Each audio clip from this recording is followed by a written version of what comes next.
Hi, WLCers. I'm Bela Jotwani, and this is my Take Action Challenge, which I call the I Can Vote campaign. So my original idea was totally, completely, an entirely different thing. It was going to be called Beauty is a Beast, and I was going to give presentations on female leadership and empowerment to young girls that were in middle school. But, feminism was really vast, and I was really struggling to find out stuff about it. And, with my whole like college application, senioritis phase, I didn't really know what I was doing. So I decided to stick to what I know, which was voting. And so here's some facts about voting that I thought were important for my Take Action Challenge. But, what I wanted to focus on was my generation, Gen Z, because, I feel like Gen Z is really involved and has a really big capacity to make a difference. But, it's hard and we don't really know what to do. And so I was like, how can I mobilize Gen Z to vote? And so I thought I could make voting accessible to them. So when I was planning my project, at my planning voter registration drives at different schools, I first had to reach out to an organization so I could get some adults on board. So I reached out to Move Texas, who sent over some voter registrars, which are people who have the power to register people.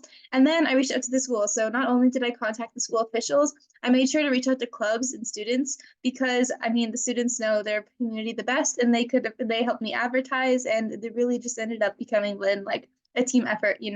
So I planned two dates, one at my school, one at my neighborhood high school. And, I had to do this all before the voter registration deadline, which was February 5th.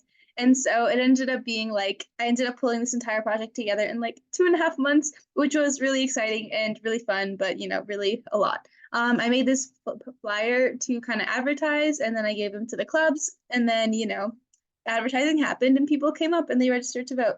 And so for my fundraising, it ended up being mostly in-kind donations. And so I got like 50 flyers that were nice. And then I also got like 100 stickers from the Move Texas people. This is them right there. They're amazing. And that ended up being about $262 that I fundraised. And then at my school, I registered 10 voters. And then my neighborhood school, 41, which totaled to 51 voters.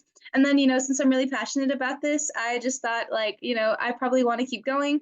And so I kind of shifted my focus though to this neighborhood called Aldine, which is, if you can see right here, it's like it has pretty low voter turnout. And I feel like it's another one of those populations where if voting and registering was made more accessible, people would vote more. And so I started reaching out to community centers and churches, and hopefully this will come into motion about like April-ish. So thank you to the Young Women's Leadership Challenge. I really enjoyed doing this entire year. Thank you to my mentor, Miss Nicole.